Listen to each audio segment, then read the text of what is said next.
Amém, irmãos. Eu não sei se esse aqui tá ligado. Amém.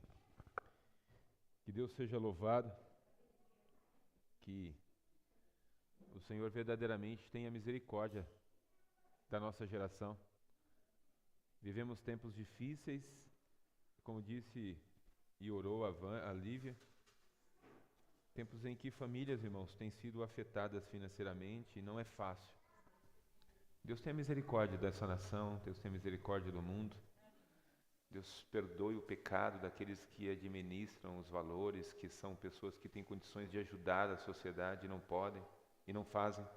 Dos nossos governantes, nossos presidentes, os nossos líderes que pecam por medidas, por meios, por leis, por ações que não ajudam o povo.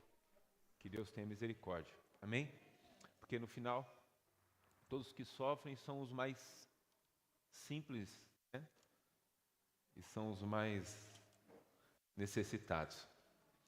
Irmãos, eu trago um abraço da igreja de Indaiatuba, né?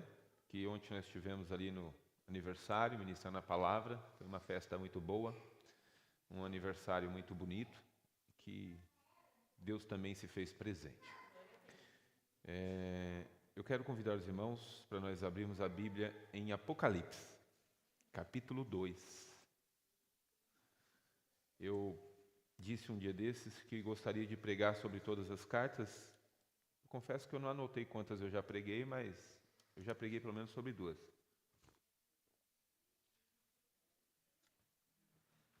E à medida que Deus for colocando no meu coração, eu vou falando a respeito delas. Mas nós vamos ler o texto da carta de Tiatira. Todos acharam aí? 18 até o 29. Apocalipse 2, do versículo 18 até o 29. Vou convidar os irmãos para nós fazermos uma leitura alternada, se vocês puderem, junto comigo. Nós vamos lê-lo de maneira alternada. Eu leio um versículo, os irmãos, o seguinte. Quero fazer menção do nosso pastor Adão, que está aqui, né? Aleluias. O bom filho a casa torna, né? Feliz de ver ele aqui, né? Muito bom. Daqui a pouco ele vem aqui para orar por nós. Irmãos, o versículo 1 diz assim, o versículo 18 diz assim: Ao anjo da igreja de Tiatira, escreve: Isso diz o Filho de Deus, o que tem seus olhos como chama de fogo e os seus pés semelhante a latão reluzente.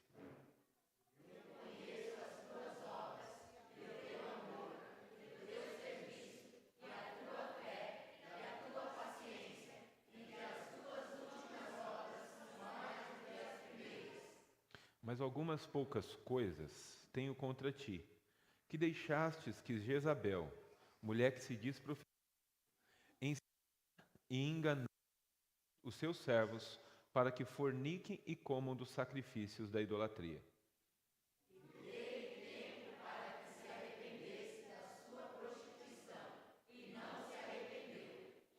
Eis que eu porei numa cama, sobre os que adulteram com ela virá grande tribulação, e se não se arrependerem de suas obras.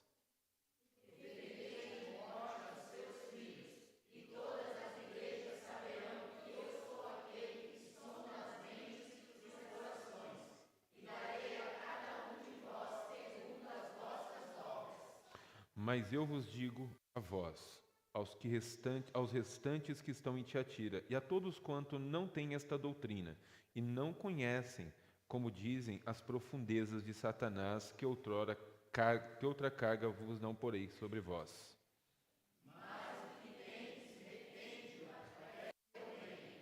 E ao que vencer e guardar até o fim as minhas obras, eu lhe darei o poder sobre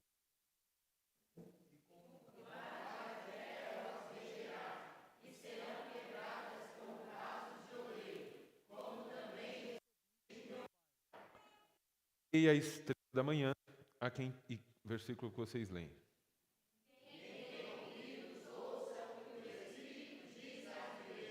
Amém. Que Deus seja louvado. Irmãos, nós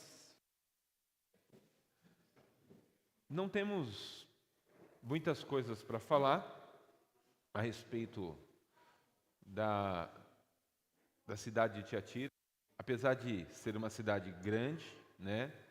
Apesar de ser uma cidade importante, imponente, apesar de ser uma cidade de valor, uma cidade na província da Ásia ali, uma cidade que podia com tranquilidade se manter por conta dos seus vários comércios que o sustentavam e os mantinham. Mas o que eu queria me ater hoje é algumas orientações e algumas coisas que estão nesse texto. A primeira delas é que uma igreja que parece que fazia e trabalhava bem para Deus.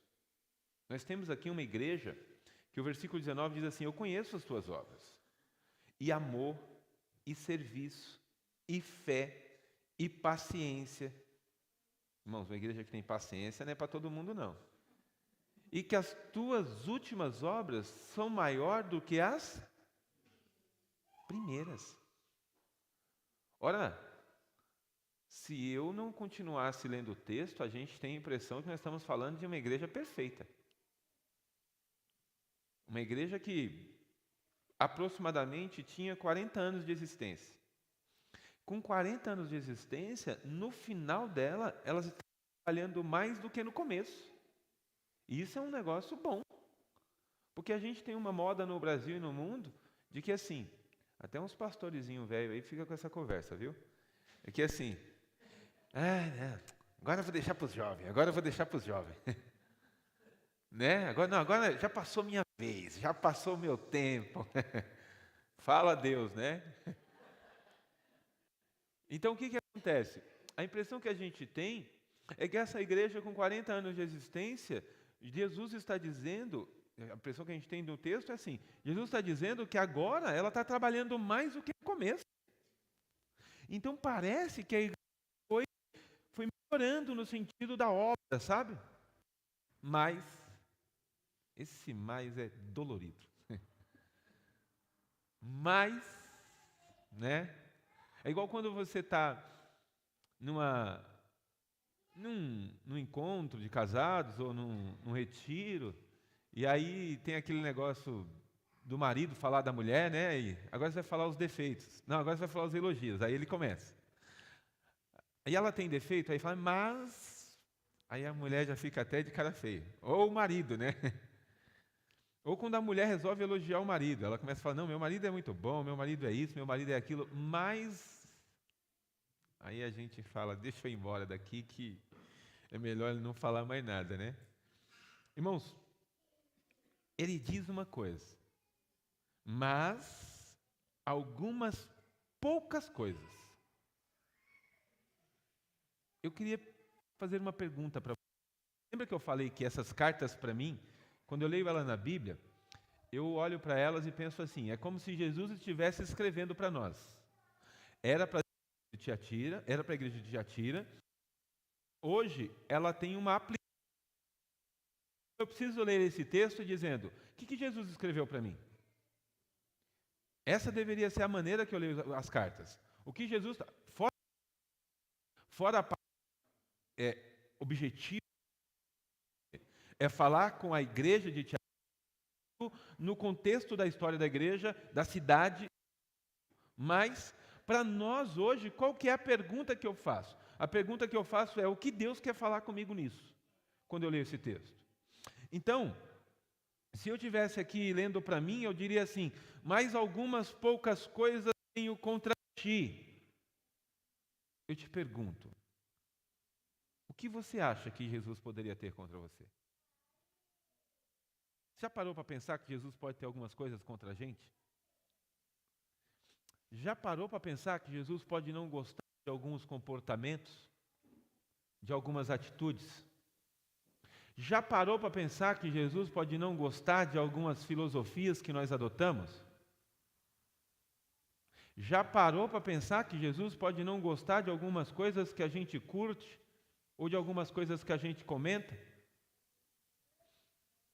Eu sinto muita vergonha Eu confesso aos irmãos que eu sinto muita vergonha quando eu vejo histórias tristes na internet, ou problemáticas, ou críticas, e aí eu vejo comentários de cristãos ali sendo carnais, diabólicos. Eu agora mesmo falava com a Lívia sobre esse tipo de coisa. Gente que era para dividir vida, dividir no morte, entrando em rede social para ficar fazendo, sabe? Eu faço sempre essa recomendação, faço essa recomendação aqui com vocês, mas falo isso sempre. Irmãos, por favor, não entrem nisso. Você que é dessa igreja, não participe dessas coisas. Um dia o presbítero Josias comentou assim, às vezes dá vontade de entrar lá e comentar. Dá vontade? Passa, filho. Vontade dá e passa. Passa. Dá vontade mesmo. Mas deixa Deus usar você como? Ficando quieto. Se fosse falando, seria cala a boca. Mas se é na rede social, não escreve. Porque às vezes a gente entra em umas coisas na rede social que, irmãos, não cabe para nós. Não nos cabe. Mas o que eu vejo aqui, eu não estou falando de nada do que ocorreu nos últimos dias, não, tá, irmão? Estou falando do que eu vejo lá. O que Deus tem contra nós? O que Deus poderia ter contra nós? Se nós fôssemos, se eu for igual à igreja de Tiatira, se eu for uma igreja que ama, se eu for uma igreja que serve, que faz serviços, se eu for uma igreja que ele conhece a fé, se eu for uma igreja que tem paciência, se eu for uma igreja que ultimamente eu estou me esforçando mais do que quando eu comecei na fé.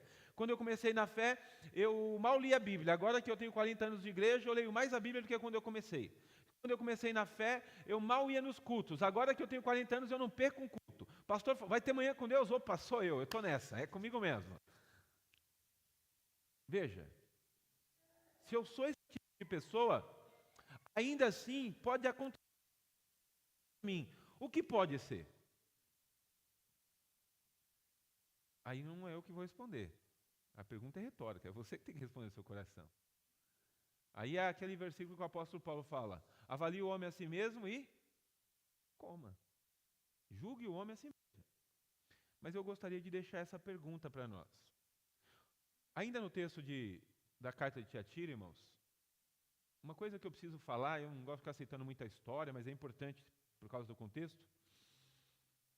A cidade de Tiatira, ela era uma cidade comercial e de muita potência. Tinha de tudo lá. Mas ela era forte em algumas coisas. Por exemplo, ela era forte em produção de bronze, por isso você vai ver Jesus citando bronze ali. Você vai ver que ela também tinha um grande comércio de vasos de barro. Você vai ver que ela tinha grande comércio de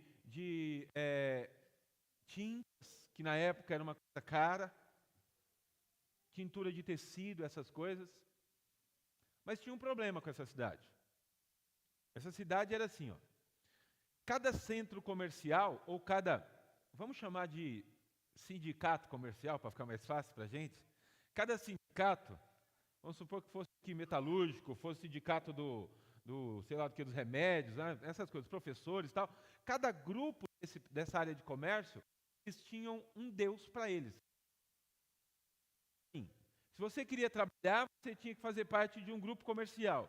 Mas se você quisesse trabalhar e fazer parte de um grupo comercial, você precisava ter aquele patrono sobre você. Era como se ele fosse o Deus patrono daquele grupo. Por exemplo, os construtores de vasos, ele tinha um Deus lá, que era o Deus patrono dos construtores de vasos. Você não poderia trabalhar com vasos se você não servisse ou não prestasse, ou naquelas festas, imagina aquelas festas de confraternização, de convenção, de sindicato, que tem comida, que tem aquele monte de coisa. Aquelas comidas eram oferecidas a esses santos, a esses patronos. E o que acontecia? Se você quisesse trabalhar, você tinha que participar dessas festas, dessas convenções. E nessas convenções você tinha que comer. Você tinha que estar ali participando daquelas coisas. O problema é que ou a igreja ou os cristãos da cidade de Tiatira participavam de um comércio desse, ou eles não comiam. Se eles se negassem, eles eram perseguidos, e não comiam. Primeiro, porque não tinha dinheiro. E depois eles eram perseguidos, se fosse hoje, seria julgado na internet como religioso, como doido, você vai deixar seu filho morrer de fome, né, e não sei o quê, e chegava a passar nesse... O problema da igreja, não da cidade, o problema da igreja de Tiatira é que ela concebeu que uma profetisa no meio dela, e essa profetisa, ela começou a fazer o quê? Ela começou a pregar dentro da igreja que podia sim participar daquelas coisas, que aquilo não tinha nada a ver. Pelo contrário, olha só como é que ela pensava. Ela pensava assim, ao contrário, a doutrina dela era essa. Deus nos deu essa oportunidade para a gente conhecer as obras do diabo. Essa oportunidade que a gente tem é para a gente poder saber o que acontece lá dentro e ter experiência, e assim a gente vai conhecer as artimanhas do diabo. Olha o tipo de doutrina que ela ensinava. E com isso, pareceu que ficou bom para o pessoal da igreja. A igreja falou, acho que tem razão, né? Não tem problema. Assim a gente vai ficar por dentro do que está acontecendo, né? Até para a gente combater. Só que foi passando o tempo. Ao invés de combater, foi gostando. E essa mulher começou a aumentar a doutrina dela. Isso foi começando a impactar. Eu acho que a Bíblia sempre vai mostrar que dentro da igreja, ou dentro do meio de Deus, sempre tem um ou outro que diz, opa, isso aí parece que está errado. E tinha gente na igreja que não concordava. A gente viu no texto aí, que no versículo 24, eu vos digo, aos restantes que estão em Tiatira, a todos quanto não têm essa doutrina. Porque fazer parte da mesma igreja nem sempre cede às mesmas doutrinas.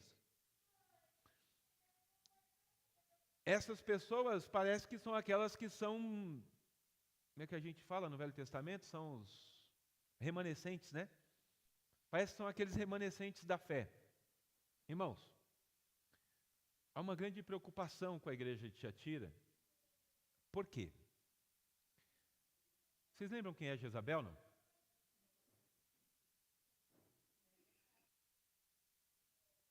Jezabel, é que eu estou com o céu da boca machucado. Jezabel é aquela mulher de Acabe.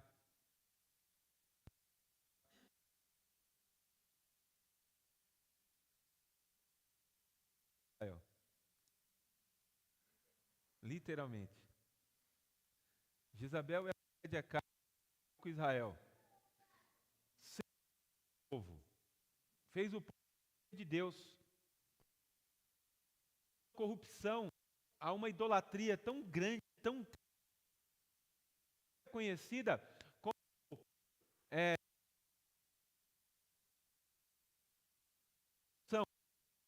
a mulher conseguiu ser tão ruim que ela conseguiu ficar famosa. Tem até livros que o pessoal escreve aí, Espírito de Jezabel, irmãos. Pelo amor de Deus. É umas coisas que o pessoal escreve que... Mas ela conseguiu se tornar um símbolo da sedução, da lascívia, da sensualidade. Só que, ao contrário do que a maioria da gente escuta falar, e eu preciso falar disso aqui, não tem a ver com adultério.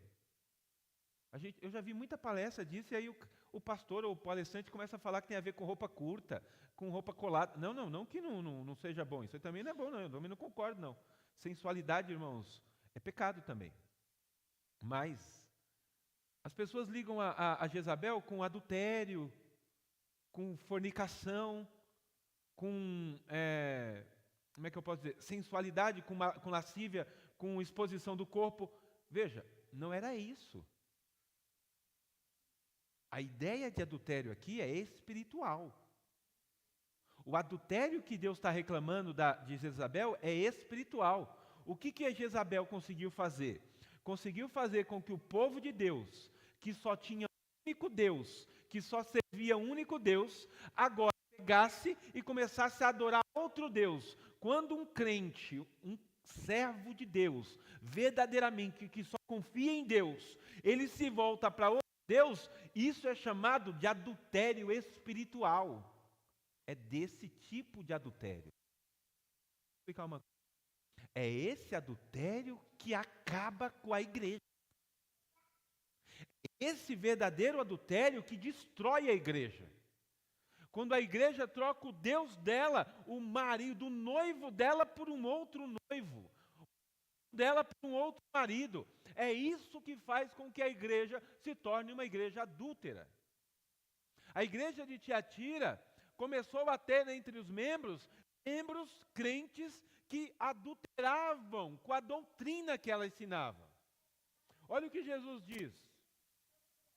Mas algumas poucas coisas tenho contra ti, que deixas de Isabel, mulher que se diz profetiza, ensinar e enganar os meus servos. Lembra, irmãos, que ele não está falando de qualquer pessoa, ele está falando de crente. Gente que Jesus está dizendo que reconhece que é servo dele. Meus servos, que forniquem e comam dos sacrifícios da... Fornicar aqui não era relação sexual, não tinha com vida sexual. Exatamente com a prática de começar a achar que outros santos, que outros nomes podem dividir lugar com Jesus. Podem dividir lugar com Deus. Podem... Troca de microfone? Achei que ele estava falando assim, troca de pregação, não está dando boa não. Amém. Infelizmente, o que nós vemos com a igreja de Tiatira, e a gente vê hoje talvez, é a aceitação da presença de dois deuses no mesmo ambiente. O apóstolo Paulo fala que não há consenso nenhum entre Deus e os ídolos. Ora, irmãos,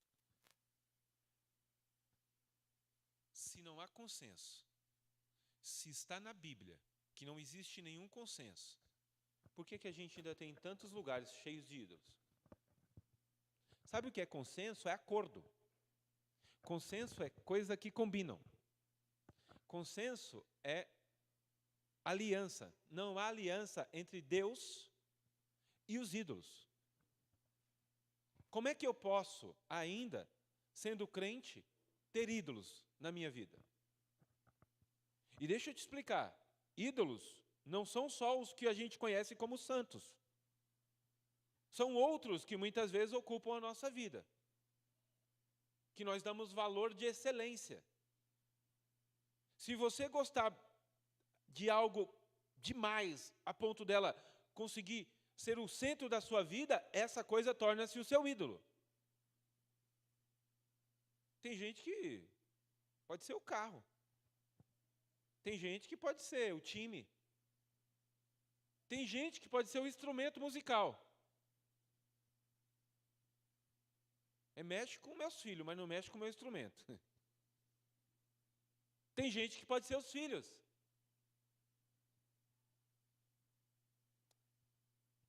Às vezes, a gente olha para um texto como esse e fica pensando, mas aonde isso aqui vai se aplicar com a gente? Parece que não está muito ligado com a nossa vida. Mas, irmãos, eu e você precisamos ficar atentos, porque são pequenas concessões que nós vamos abrindo, são pequenas oportunidades que nós vamos deixando para que doutrinas estranhas comecem a governar a nossa vida. Jesus é muito radical com essa igreja. E olha que eu, olhando o texto, parece até que a igreja é boa, mas ele é o Senhor da igreja. Não sou eu que vou julgar se ele é radical demais ou não. Mas eu gostaria que você soubesse que se ele é radical com uma igreja que, só para lembrar você, ama, tem amor, serviço, que trabalha, fé, crê, olha que coisa, e que tem paciência. Irmão, sabe o que é paciência aqui? É uma igreja que está sendo perseguida, mas ela não abandona Jesus. Isso é paciência na Bíblia, tá? Lembra disso. Mas Jesus ainda chega e diz, olha, eu tenho contra ti poucas coisas. Eu preciso olhar para mim e dizer, Senhor, fica à vontade para o Senhor falar comigo. O que é que o Senhor tem contra mim? Eu quero ser melhor para ti, Senhor. Porque o Senhor olha para uma igreja dessa e o Senhor achou problemas lá. Está certo o que aqui está falando, mas de repente Deus pode achar problemas em nós, irmãos. Deus pode achar problemas em nós e Ele pode querer tratar conosco hoje. Pode ser, por exemplo, desculpa, talvez seja muito direto e possa afetar você pessoalmente, mas pode ser talvez o seu temperamento. Pode ser talvez a sua maneira de ser. Acho que foi a irmã Paula essa semana que colocou uma coisa muito bonita, que dizia assim, Deus me chamou como eu sou, Deus me aceitou como eu sou, é do Tim Keller, né, essa frase. Deus me chamou como eu sou, Deus me recebeu como eu sou, mas glória a Deus, porque a graça não me deixa como eu estou. E é verdade. Só que eu e você, muitas vezes, irmãos, nós resistimos à graça, para que a graça mude a gente. Deus, em nenhum momento, olhou para você e para mim e disse assim, ó, você não presta por causa disso, disso, disso. Pelo contrário. Ele nos chamou para a salvação quando nós ainda éramos pecadores. Ele nos perdoou, Ele nos amou quando nós ainda éramos pecadores. Mas veja, o fato de Ele nos amar assim não significa que Ele não nos deu condições de sermos diferentes. A graça que Ele nos oferece e o poder de fazer com que nós sejamos outras pessoas, sejamos novas criaturas. E isso eu vejo nessa carta e me chama a atenção e me faz olhar e dizer, meu Deus, o que o Senhor pode ter contra mim? Deixa eu te falar uma coisa, talvez você não goste, mas é boa. Se você perguntar, Ele fala. Jesus não é igual o pastor, que às vezes você pergunta para ele assim, fala, pastor, o que eu tenho de errado? Ele diz, não, filho, que isso, nada. Um medo danado que você vai embora da igreja.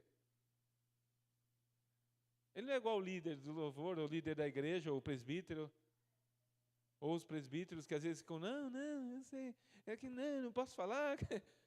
Não, irmãos, Jesus fala. Jesus é muito sincero. Eu quero ir para o final. Mas eu quero te chamar a prestar atenção nisso aqui, ó. Versículo 23. Não, 22. Eis que eu porei numa cama os que adulteram com ela. Perdão. Eis que eu a porei numa cama, e sobre os que adulteram com ela virá grande tribulação, se não se arrependerem das suas obras. Olha o que ele diz. É muito difícil de ler um texto desse, mas é Bíblia. E destruirei com morte os seus filhos. E todas as igrejas saberão que eu sou aquele, nós cantamos aqui, que sonda as entranhas e os corações, e que darei a cada um de vós segundo as vossas. O presbítero Josias falou disso semana passada. A salvação é pela graça, mas Deus nos julga pelas nossas obras. A justiça de Deus virá pelas nossas obras. Se eu e você não prestarmos atenção nisso, se eu e você desconsiderarmos as obras e acharmos que, não, mas Deus sabe do meu coração, eu vou voltar e vou ler de novo. Conheço as tuas obras, o amor, o serviço, a fé e a paciência. É muito complicado. Se nós não olharmos para esse texto e pensarmos, Senhor, eu posso estar fazendo alguma coisa que o Senhor não está gostando e eu quero me arrepender. Um dia me perguntaram, não sei quem foi, falou, pastor, mas e se eu me arrepender toda vez, eu preciso me arrepender toda vez. Eu falei todas as vezes.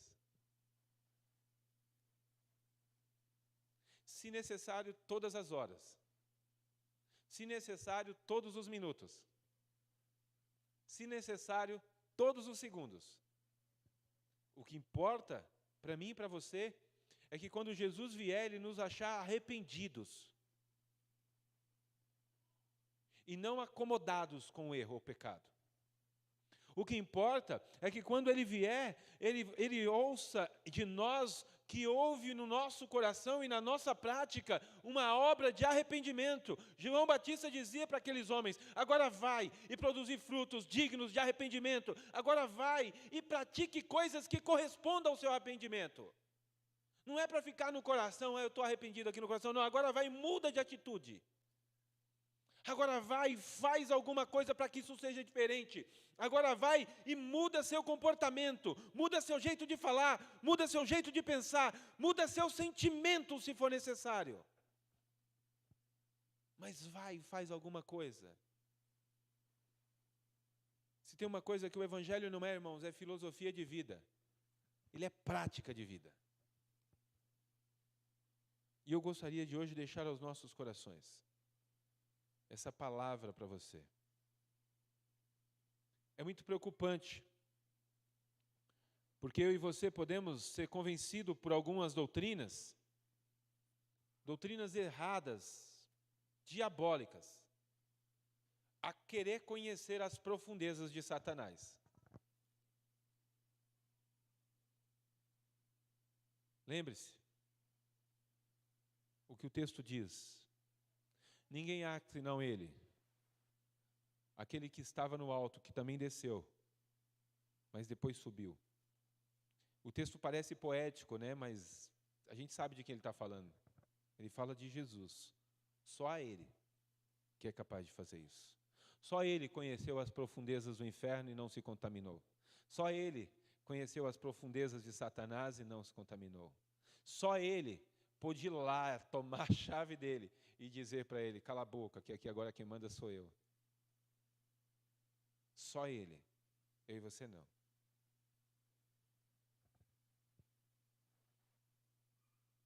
Eu e você precisamos ouvir a repreensão de Deus. E Ele diz o seguinte para nós, e eu quero finalizar com esse versículo: mas o que tendes, retende até que eu venha.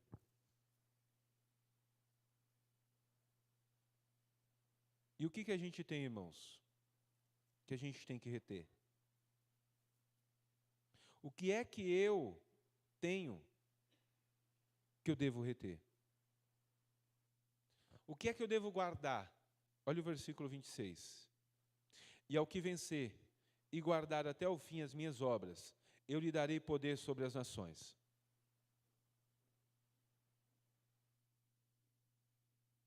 O que eu tenho? O que a igreja tem? Ela deve guardar. Guardar aqui, eu não gosto de ficar, né, pastor Adão?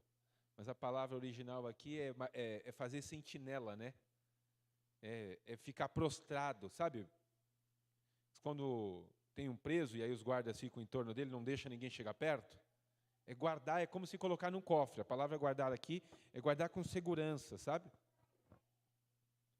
E o que é a obra de Jesus que eu devo guardar com segurança? Irmãos, é a minha salvação.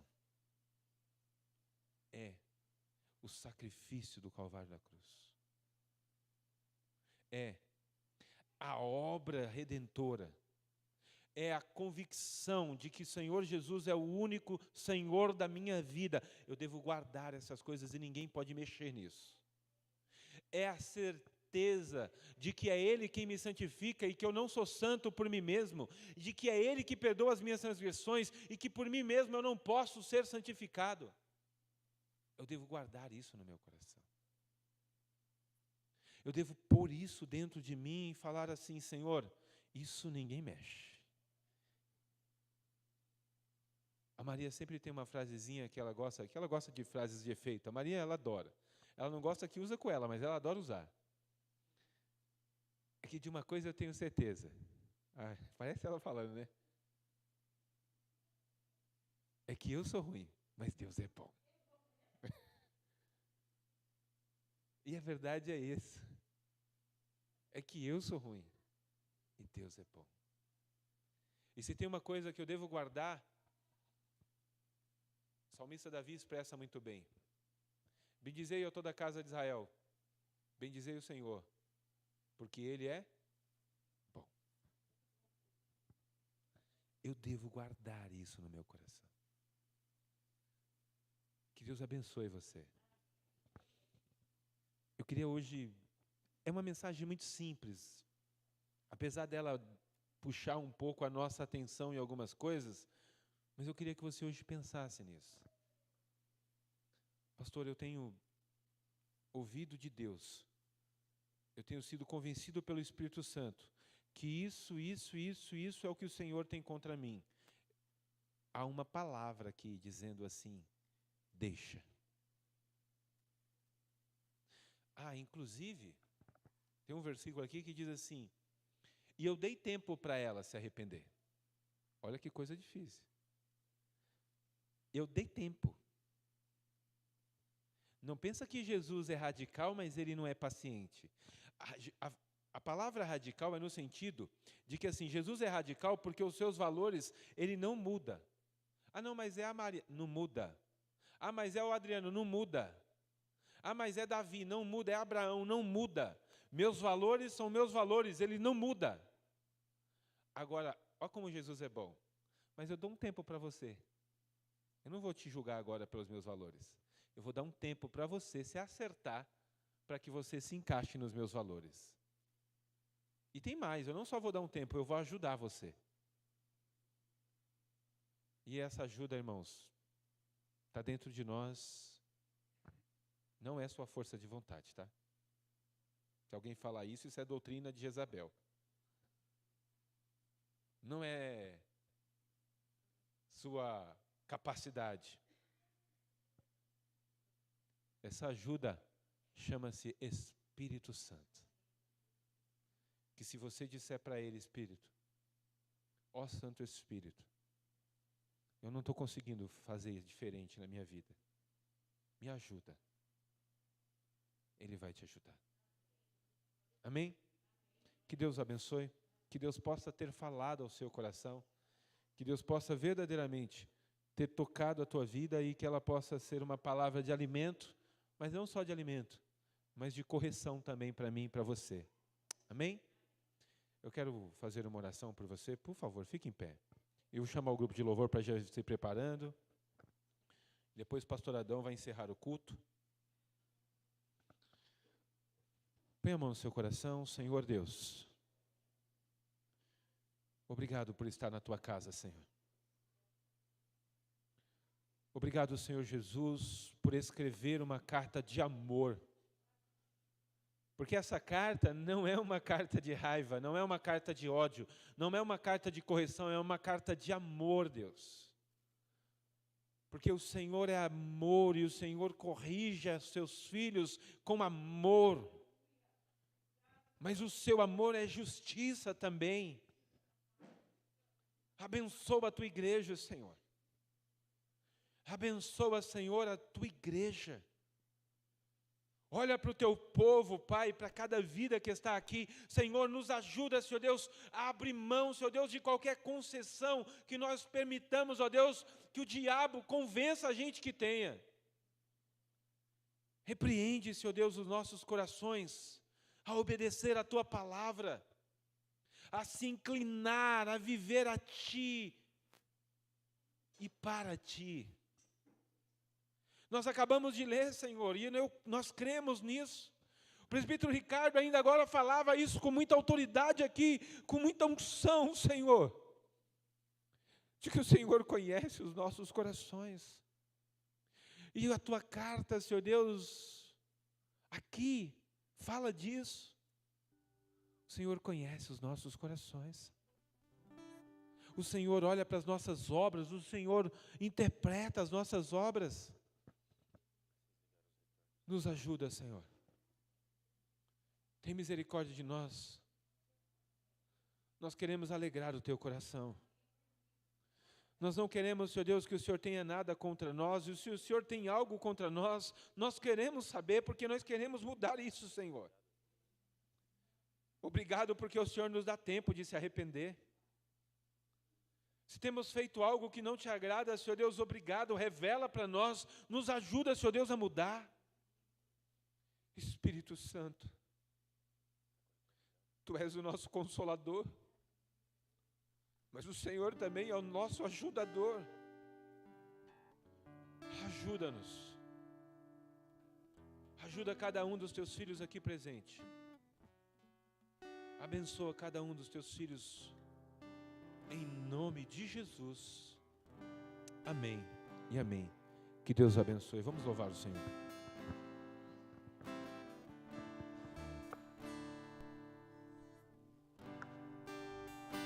Quero viver pra teu louvor, te entregar